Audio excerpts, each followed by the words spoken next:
Times now spoke to the American ambassador to India, Mr. Eric Garcetti, who completed 1 year as the American ambassador to India. And we spoke to him on multiple issues, including the raging war in Gaza, as well as the Russia-Ukraine conflict, and also Khalistani attacks on Indian consulates, the probe that's underway in the United States, and also the entire row over India procuring oil from Russia. Let's listen into this freewheeling conversation with Eric Garcetti. Hello and welcome. You're watching Times Now. I'm Rishabh Marvin Pratap. On this special broadcast, I'm being joined in by the United States Ambassador to India, His Excellency Eric Garcetti. Thank you for joining us, sir, on Times Now. Great joy to be back with Times Now. Thank you. So it's been 1 year since you have been in India. Let's talk about your tenure and how you see India-US relationship in this last 1 year. You know, it's been like a dream. When I look back at the last year, it feels like we packed 5 years of work into 12 months. Whether it was the Prime Minister's historic visit to Washington, our President's successful visit here during the best G20 we've ever seen, whether it was a record number of visas and reducing visa wait time, or a record number of military exercises, from the strategic to the people, the economic trade and the reduction of tariffs. It was an amazing year in which we went from good to great. You spoke about the state visit. With the state visit came the big announcements, the big ticket announcements that we heard. We have heard of G414. We have heard about the Predator drones. The MOUs were signed, but where are we on delivery? And when I say where are we on delivery, I would also like to add to it that what next? How are we seeing the defense collaboration between United States and India in coming future? Well, I think the United States and India see the future in the same way. Two democracies that believe in peace, don't want to see expansionism, don't want to see dictatorship or extremism, and believe in the rule of law. It's one of the reasons why our defense partnership advanced so much.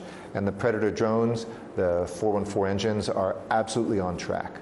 It's going to be a historic transfer of some of the most complicated, high-tech technology that we've never even shared with some of our closest allies. And that shows the faith that we have and the trust that we have in this relationship with India and this deep friendship between our countries.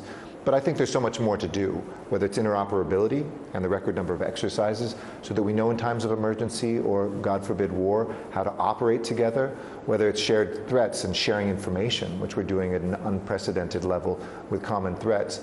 We're seeing that the US and India really do see the world through the same lens, and that whether it's in the region here or the Indo-Pacific, a great example is even in the midst of the conflict in the Middle East. India with 10 ships, the operations against hijackers that we've been doing for a long time, India has been doing marvelously as well. So I am very optimistic that this can be a force for good and peace, not just in our own countries, but for the world.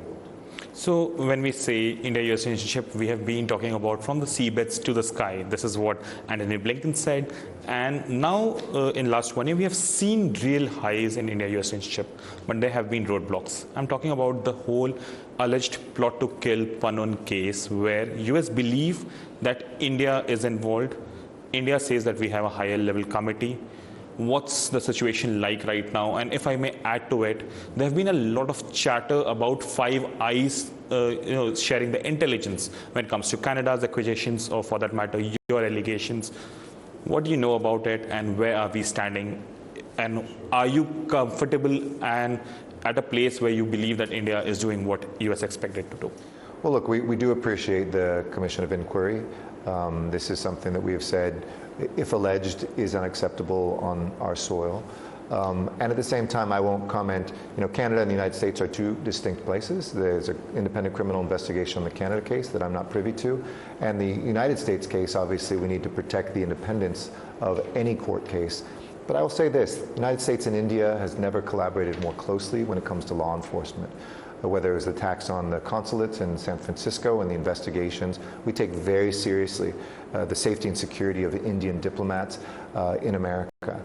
Secondly, transnational gangs that operate in both countries. We work very closely in a way that was unprecedented a decade ago.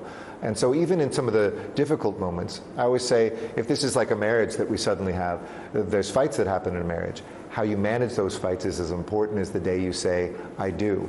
And so far, we're seeing that progress not only not slow down this relationship, but we're accelerating even as we manage that together. Ambassador, you have a huge job at your hand. There have been in recent past, few comments that have come in from Washington, be it from the government or government-affiliated associations, where New Delhi has retorted with a very strongly worded response, be it on the US CIRF report, or for that matter, the way the State Department commented on CAA. Many times there have been very strongly worded response. How do you see that happen? Yeah. Well, thank God we live in democracies and diverse countries. Democracies are difficult to manage. Diversity is difficult to manage. And I think the United States always comes at this from a place of humility, where we criticize ourselves. We know we have to continue to always do better, whether it's in race relations, whether we see anti-Semitism or Islamophobia in our own country.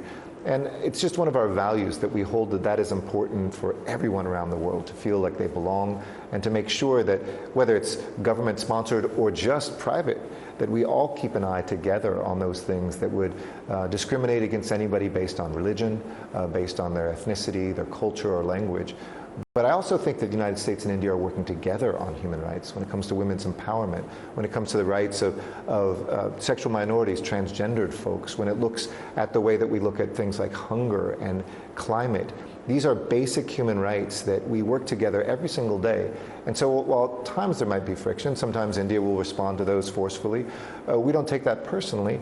And we also invite those same sorts of criticisms. We get them all the time. The United Nations issues reports on the United States. And we look at those as opportunities to become even better. But the core of our work together is so strong. The relationship is so deep. The friendship so genuine. I'm confident that that is the core of the story between US and India. Well, Russia last week just said that this is, in a way, West trying to interfere in Indian elections that's ongoing. Absolutely not. It wouldn't be the first time Russia tries to spin something differently, but nothing and no country, no matter what they say, can get in between the strength of the relationship and the growing partnership of the United States and India. You can talk to the average Indian on the street, they know it. Talk to the average American now. 1 in 4 Americans has been treated by a doctor of Indian origin.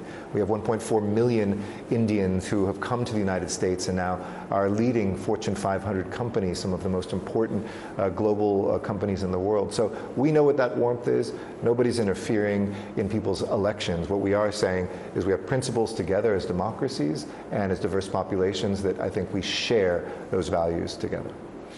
Let's come to the multilateral system where India and US have been part. Quad is something that has been spoken a lot. There was the leadership summit that was scheduled in January this year, did not happen. Do you believe that Quad is achieving what it manifested for when it began back in 2008 and reinvented it in 2018? There's no question. And President Biden's very first meeting, remember, coming out of pandemic with any foreign leaders, was with Prime Minister Modi and the Prime Minister of Japan and the Prime Minister of Australia. This is the core of our future, and the Quad has never been stronger, whether it's coming together on the law of the sea, whether it's looking at things we can do on things like vaccines during the pandemic. This is a platform for so much collaboration together. I think it's a relief we didn't meet in January, because it gives us a year to actually program and to come out of last year's very productive Quad meeting, and later this year be able to really put forward an agenda that is about peace, prosperity, about our planet and our people. And those 4 Ps, as I call them, is a core of what the Quad does. It's never been stronger, the relations between the individual members, but as a foursome, whether it's supply chains, whether it's climate work, whether it's looking at strategic operations, the Quad really will be, I think, one of the defining pillars of the Indo-Pacific future. My last question, Ambassador. India signed a long-term contract with Iran on Chabahar port. This morning we heard it from the US State Department Deputy Spokesperson talking about potential risk of sanctions when it comes to dealing with Iran.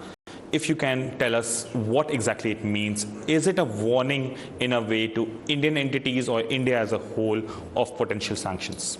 We'll have to get some further clarification on that. But what I would say is, in general terms, I think the point that was being made is that doing business with Iran while they're exporting terrorism has resulted in clear policies from the United States that companies need to be aware of, where we see in the Middle East right now, through proxy forces, and now directly even firing the missiles at another sovereign state, as they did against Israel just a couple weeks ago, that Iran needs to make sure that it joins the international system and stops exporting terrorism.